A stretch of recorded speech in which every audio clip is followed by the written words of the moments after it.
Continuando.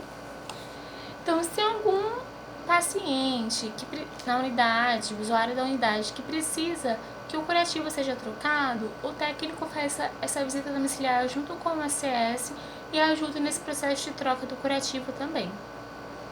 O que faz um agente comunitário de saúde? Já falei um pouquinho dessas pessoas, mas eu acho que são atores muito importantes e às vezes muito valorizados. Aqui em Cuiabá, por exemplo, eles trabalhavam via serviço de contrato, eles foram conseguir o processo de concurso só em 2015, 2015, e efetivaram boa parte desses ACS, e na época eles recebiam apenas um salário mínimo para andar no sol o dia inteiro. E não recebiam os equipamentos de EPI, que é protetor solar, sombrinha. Eles tratam o paciente com TB, tem que receber máscara. Então, eles fazem justamente isso, né? A ligação entre as famílias e o serviço de saúde. Eles visitam as casas, anotam as fichas, levam a demanda. Se precisa de levar algum medicamento para um paciente que não consegue se locomover, são eles que fazem. Se precisa fazer a troca desse curativo, eles avisam o técnico em enfermagem para também dizer, olha, tal horário, tal dia, preciso que você vá visitar um paciente comigo para fazer essa troca, ou se for diário, semanal, eles são a principal ligação. Cada equipe de uma unidade básica de saúde ela é capacitada para uma série de procedimentos. Dentre eles, eu vou citar alguns exemplos, tá? Não vou citar todos, mas está na aula, está no slide, está na apostila de vocês também. Eles são responsáveis por conhecer a realidade das famílias pelas quais são responsáveis. Como eu falei para vocês já, às vezes nós temos um paciente diabético e a nutricionista passa uma dieta para ele. Cabe na realidade daquele paciente? Financeiramente, ele tem acesso àquela quantidade de frutas, verduras, ele sabe preparar o seu alimento da forma correta. Então, o principal é conhecer a realidade do meu paciente, do meu usuário em saúde. Eles identificam os principais problemas de saúde que tem no seu território. Tem unidades básicas que tem uma população com TB muito grande, mas tem unidades básicas, às vezes, de bairros isolados que tem, não vou falar que é um problema em saúde, tá? Mas é uma questão de educação em saúde. Já teve bairros em anos em que a população adolescente feminina ficou grávida de uma maneira muito grande. E aquela unidade, então, chamou a atenção da secretaria e falou, olha, nós precisamos de ações educativas nas escolas. Precisamos dizer a esses adolescentes o que é uma vida sexual ativa, o que são os meios de preservativos, saber como é a conversa, a relação deles com os pais. Então, a unidade básica de saúde também tem essa responsabilidade. Eles elaboram, com a participação da comunidade, um plano local para o enfrentamento do processo de saúde e doença. Eu falei disso para vocês na aula 2, sobre a participação social e a participação do conselho gestor da unidade. Muitas vezes, isso não acontece porque não tem um conselho gestor. Então, a população não se interessa em participar, mas cobra, né? Fala, o SUS não funciona. Gente, não funciona porque a gente não toma frente. Porque nós não chegamos lá e dizemos, olha, tem conselho gestor? Não tem? Vamos formar? Vamos chamar? Passar um carro de som no bairro, chamar as pessoas para ter uma reunião?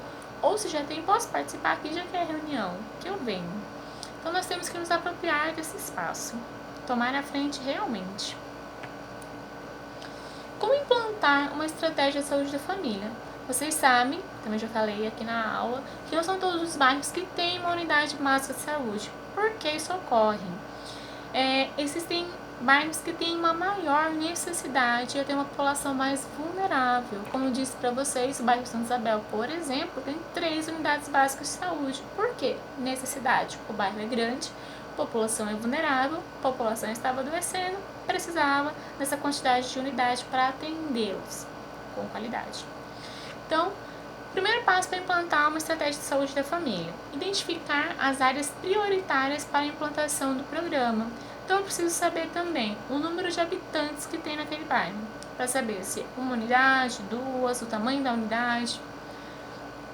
Calcular o número necessário de equipes e de agentes para trabalhar naquela área. Adequar os espaços e equipamentos para a implantação e funcionamento do programa. Eu posso pegar uma casa e fazer ela de PSF. Tem uma planta baixa para isso. Claro, Isara, mas no meu bairro tem e parece uma casa. Gente, isso é situação emergencial.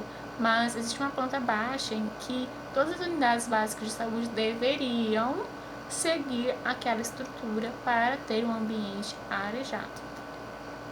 Solicitar formalmente à Secretaria Estadual de Saúde a adesão do município ao programa, a Estratégia de Saúde da Família.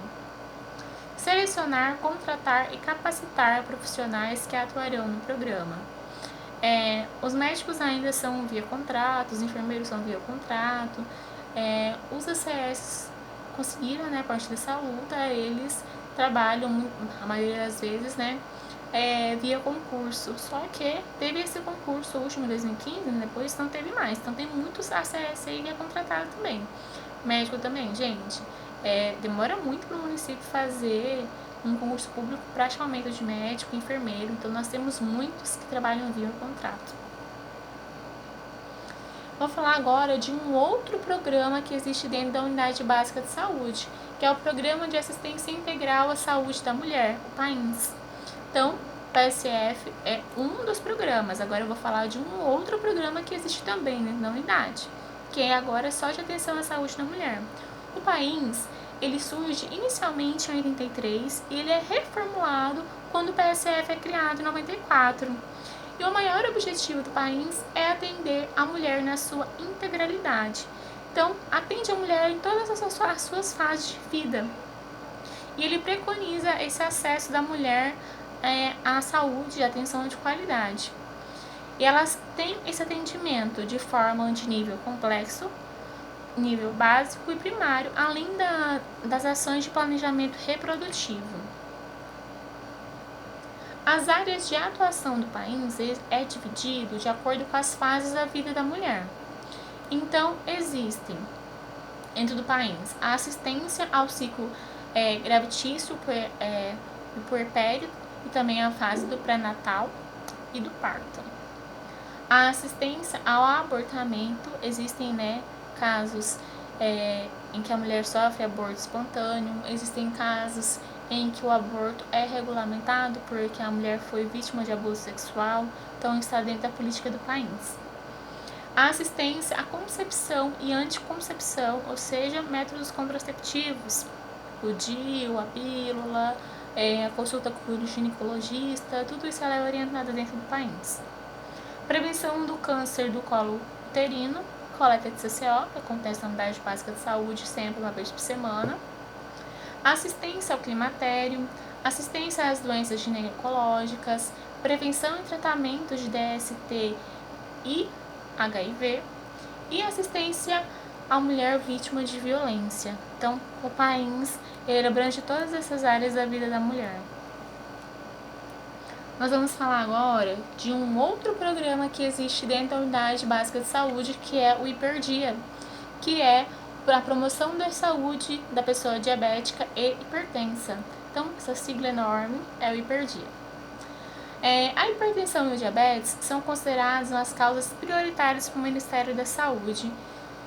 Por quê? Eles podem resultar em outras doenças, em outras enfermidades, como problemas cardíacos, insuficiência renal, acidente vascular cerebral. Então, é um paciente de uma doença crônica que pode desenvolver outra, ou uma morte súbita. O diabetes é uma doença crônica não transmissível que ocorre quando o pâncreas não produz insulina suficiente, ou quando o corpo não consegue mais utilizar de maneira eficaz a insulina que produz. Então, nós temos a diferença aí da diabetes. A gente vai ver os tipos de diabetes que existem, o tratamento de cada uma delas e o fornecimento desse tratamento dentro da unidade básica. Tipos de diabetes. A diabetes tipo 1, ela é de causa desconhecida e a melhor forma de preveni-la é com práticas de vida saudáveis. As pessoas com diabetes tipo 1, elas devem administrar diariamente a insulina para regular a quantidade de glicose no sangue. Então, a tipo 1 são as pessoas que devem ingerir a insulina. Diabetes tipo 2. ocorre quando o corpo não aproveita adequadamente a insulina produzida. Esse tipo de diabetes está relacionada principalmente ao sobrepeso e sedentarismo. Dependendo da gravidade, ele pode ser controlado com atividade física, planejamento alimentar, mas em outros casos exige o uso de insulina ou outros medicamentos para glicose. Existem diabetes que elas são esporádicas, como a diabetes LADA, que é a latente autoimune do adulto, que atinge basicamente adultos e é um agravamento do diabetes tipo 2, porque não tem tratamento. E ela se caracteriza no desenvolvimento de um processo autoimune. O organismo, então, se torna autoimune a esse tipo de diabetes. E a diabetes gestacional, que ela ocorre temporariamente durante a gravidez. O que um técnico em enfermagem pode atuar dentro do hiperdia? O que eu posso fazer sendo técnico em enfermagem? As ações podem seguir alguns pontos, que é a informação, sobre a diabetes e a hipertensão não controlados que pode ocorrer de as pessoas cientes, reforçar a importância da alimentação para o tratamento, da atividade física, orientar sobre hábitos saudáveis, ressaltar a importância dos fatores de riscos cardiovasculares, além da continuidade do tratamento, não abandonar. Tem paciente que apresenta melhora simplesmente abandona o tratamento. Então, gente, chegamos ao final da aula 2. Desculpa, da aula 4. Não esqueçam que essa aula também tem a atividade que vai ficar aí anexa no portal. E beijos, até a próxima aula, que é a nossa última aula, fechando o ciclo dessa matéria de saúde coletiva.